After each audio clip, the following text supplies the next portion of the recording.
lahat. Before po tayo mag-start, mag-pray po muna tayo.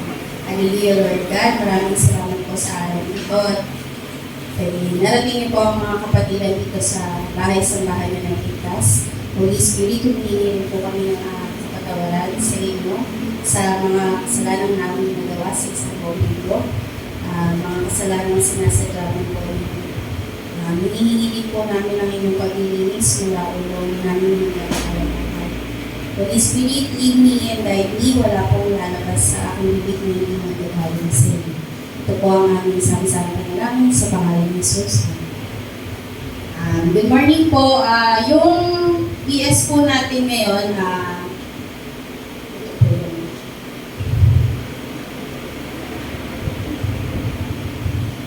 ang topic po na napili ko para i-share para po dito ngayon sa ating Bible study is all about managing our emotions. Kasi po, nitong mga nakaraang araw, bago po dumating itong Sunday, medyo yung emotions na nafe-feel ko medyo parang roller coaster. Minsan masaya, galit, iba-iba po yung emosyon na feel ko nitong mga nakaraang araw. Kaya parang feeling ko, ito po yung magandang i-share ngayon para sa ating Bible study. So, let's start na po. Before po ako mag-proceed dun sa i-define po muna natin kung ano yung emotion. So, scientifically speaking, kung i-research po natin, emotion is definitely defined as a reactions that human beings experience in response to events or situations. Parang ito pong mga emotion na pwede nating ma-feel sa araw-araw ay nakadepende kung anong type of circumstances yung pinagdadaanan natin dun sa specific na araw na yun. Or the type of emotion a person may experience is determined by the circumstance that triggers the emotion. So, for example po, nasa happy place tayo. Obviously, yung emotion na lalabas po sa atin is happy and full of joy. Pero kung medyo problematic po tayo, yung emotions ay pwedeng full of loneliness, pwedeng full of anger and disappointment. So yun po yung sinasabi na the emotion triggers based on the circumstance that we're in. But as for the Christians, ang emotion po is defined that can be troubling, frustrating, and untrustworthy. And based po dun sa pag-aaral ko, kinakategorize po nila ang emotion into two. So the first one is deeply spiritual and the second one is the downright sinful. So sa deeply spiritual, the emotions na pwede nating ma-build up ay karamihan galing sa love, hope, joy, forgiveness, and trust. But doon sa downright sinful, it is the contrary of the deeply spiritual, which are confusion, hurt, anger, disappointment, and frustration. So, ganyan daw po i-define ng Christian ang isang emotion. Sometimes deeply spiritual and sometimes downright sinful. So, more on positive and the negative side. So, God created us to experience this emotions. Iba-ibang emotions na inayaan ni God na ma-experience at maramdaman natin. But, God set ways to manage this. So, yun po yung mga pag-uusapan natin. Meron po akong nakahandang 5 emotions na basic pong nararamdaman ng mga tao. And, yun po yung iisa-isahin natin. So, first emotion po is the emotion of joy. So, sabi po sa salita ng Panginoon in Romans 15, chapter 13, may the God of hope fill you with all joy and peace as you trust in Him, so that you may overflow with hope by the power of the Holy Spirit. So, before ko po paliwanag deeper, so may tanong lang po ako. Sa everyday life po natin sa araw-araw, para po sa atin, ano po ba yung mga bagay na nagpapasaya sa atin, mga bagay na nagpapasaya sa puso natin?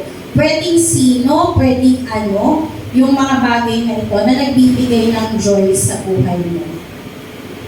Anyone? Pera, yan, number 1. Lalo na po ngayon na parating na yung December, may mga makaka-receive na po ng bonus. So, lahat yun ay magpapasaya sa atin. Anyone po, bukod po sa pera. Your wifey, yes? Siyempre yung mga love life, most especially doon sa mga tao pong involved sa relationship. Isa po sa mga bagay na nagpapasaya sa puso nila ay yung kanilang partner. Meron pa po, the peace or peace of mind. Yan, habang nakakadama ka nitong peace na to, talagang ma-feel mo yung joy sa puso mo. Meron pa po,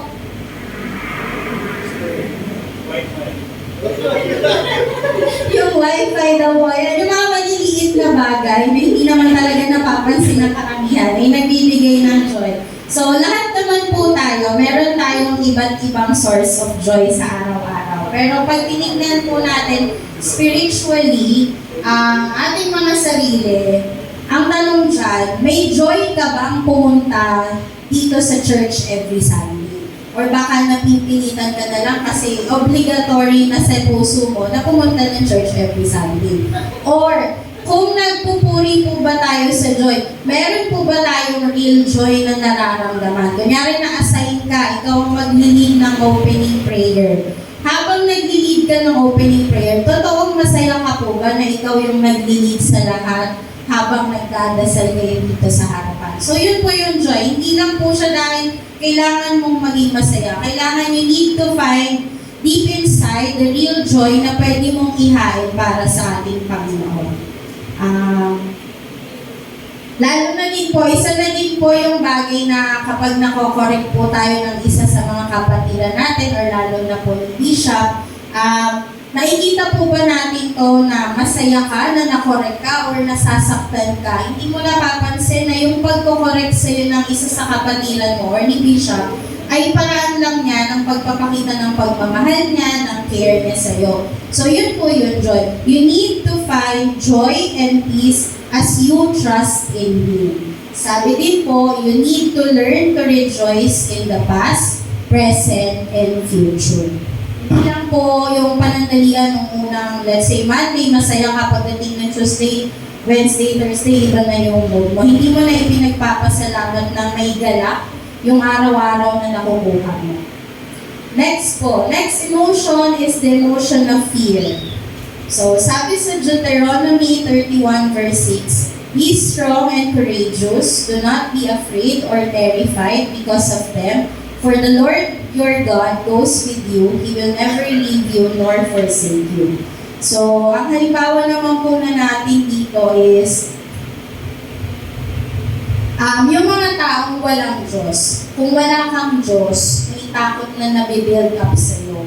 Dahil kung mapupuno ka ng kaluwagan, ito ay magiging kasalanan sa Diyos. Kagaya ng sinabi sa Timoteo 1 verse 7. Sapagkat hindi tayo binigyan ng Diyos ng espiritu ng kaluwagan, kundi espiritu ng kapangyarihan, pag-ibig at disiplina sa sarili. Dahil kung may totoong kasama kang Diyos, kung totoong may kinikilala kang Diyos, wala kang mararamdaman kahit na anong takot. Parang sa worldly, kung nasa batas ka, hinarang ka ng isang batas, kung alam mo sa sarili mo na nasa tama ka, hindi ka dapat na nakakaramdam ng takot. Kasi ang taong nasa tama, ang taong nabubuhay ng matuwid, ay hindi po natatakot or hindi nakakaramdam ng takot. So, ganun lang po siya, ganun ko lang po siya. So, sabi din, find peace when you are afraid. Dahil, sabi nga, He will never leave you nor forsake you. Third emotion is the emotion of anger. So, sabi sa Proverbs 29 verse 11, fools give full vent to their rage, but the wise bring calm in the end. Alam naman po natin na kapag tayo ay nakakaramdam ng galit, maraming taong nagsasabi na mas mabuting mapiliin mo na manahimik na lang muna. At lalong-lalo na huwag kang magsasalita kung ikaw ay nakakaramdam or punong-puno ka ng galit.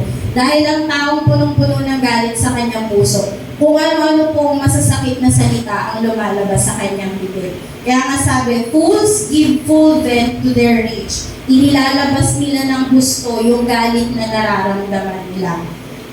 Lalo na po ang mga taong ito, hindi nila kontrolado kasi nga, nakafocus sila dun sa inis o sa galit na nararamdaman nila. For example po, narinig mo pa lang yung pangalan ni ganito, ni ganyan. Wala ka nang ibang naisip kundi galit. Inis na inis ka na, narinig mo pa lang yung pangalan na. Wala pa siyang ginagawa sa'yo. Nagagalit ka na kagad sa kanya. Mas lumalago yung galit na nararamdaman mo. Kaya nga, ang dapat siguro natin gawin, dahil sabi sa Proverbs 15 verse 1, a gentle answer turns away wrath, but a harsh word stirs up anger. So anong kailangan gawin? Ipagdasal natin. Ipanalangin natin ang ating mga sarili na Lord, humingi ako ng tawad sa iyo, tanggalin mo yung galit na nararamdaman ng puso ko dito sa taong ito. At kung ano man mga gumagawa niya, ipanagpapanalangin ko na lang po siya sa inyo. Parang ganun na lang. Instead na ibigay mo or ibuhos mo yung galit dun sa taong iyon. Or magpakain ka dun sa galit na nararamdaman ng puso mo. So, learn to keep anger from being destructive. Iwasan natin na makakasira yung galit na nararamdaman ng puso natin. Fourth emotion po is the emotion of contentment. So, contentment, sabi sa Hebrews 13 verse 5, keep your lives from the love of money and be content with what you have. Because God has said, never will I leave you, never will I forsake you. Sa ating mga tao, kung ano yung meron tayo, hinihiling ni Lord na sana'y maging kontento na rin tayo. Hindi yung gusto mo angat ka sa lahat. Halimbawa po, meron tayong pag-aari ng kotse. Yung kotse na to, latest, bago, high-tech. Pero, pumasok ka sa trabaho, nakita mo yung kasama mo sa trabaho, mas advanced or mas updated yung kanyang kotse na dala-dala. Dahil nga wala kang kontentuhan sa buhay, gusto mo umangat ka pa sa kanya. Dito pa lang, sa halimbawa pa lang natin na to, hindi na natin na-manage ng maayos yung emotion natin ng contentment. Kasi ang contentment, kakabit niyan ay yung salitang inggit.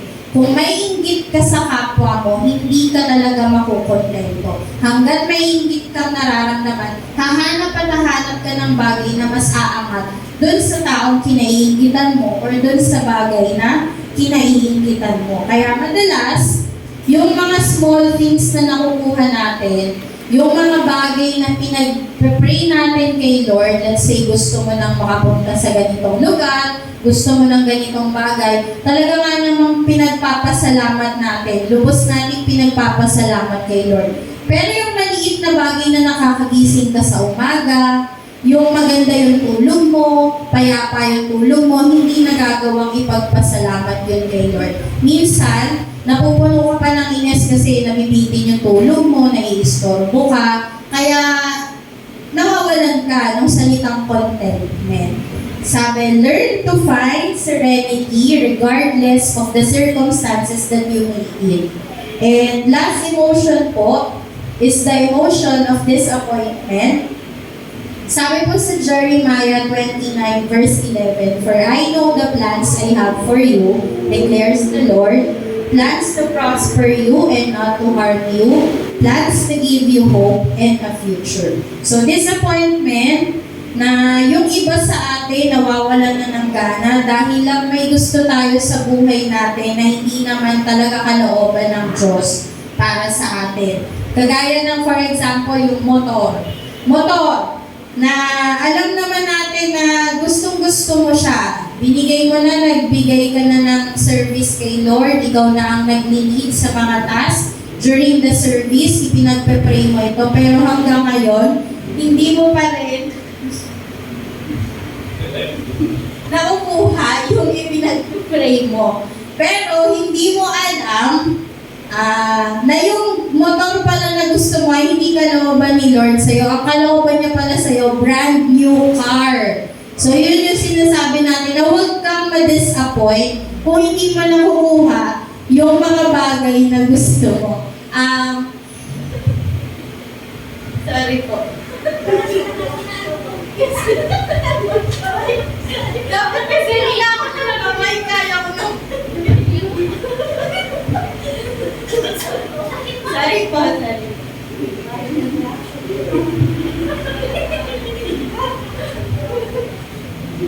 So yun po yung sa disappointment na hindi porket binuhos mo na ang lahat kay Lord, na hindi mo natatanggap yung mga bagay na ipinagdadasal mo sa Kanya, eh malulungkot ka na, or kung questioning mo na yung kakayahan ni Lord, hindi po dapat. Antayin mo yung perfect plan na nakalaan na ibinigay sa iyo ni Lord. So, sabi, learn how to handle the pain of what might have been. Na kahit ano pa mang struggle or circumstances yung nandiyan para makuha mo yung isang bagay. Hayaan natin na si Lord ang gumawa ng paraan para makuha natin yun. Huwag natin hayaan kainin tayo ng disappointment emotion natin. So, yun po yung 5 emotions na i-discuss ko lang po sana. Joy, fear, anger, contentment, and disappointment. So, karagdagan lang po dahil alam naman po natin bilang isang mabuting Kristiyano, para po magawa natin ang matagumpay itong pagmamanage ng ating emotion. Kagaya ng mga ilang araw ng tinuturo ni Bishop, kailangan meron tayo na tinatawag na the fruit of the Holy Spirit, or may isa sa buhay natin yung the fruit of the Holy Spirit, na kung saan si fruit of the Holy Spirit ay pinapapalooban ng love, joy, and peace. So, yun lang po. To God love.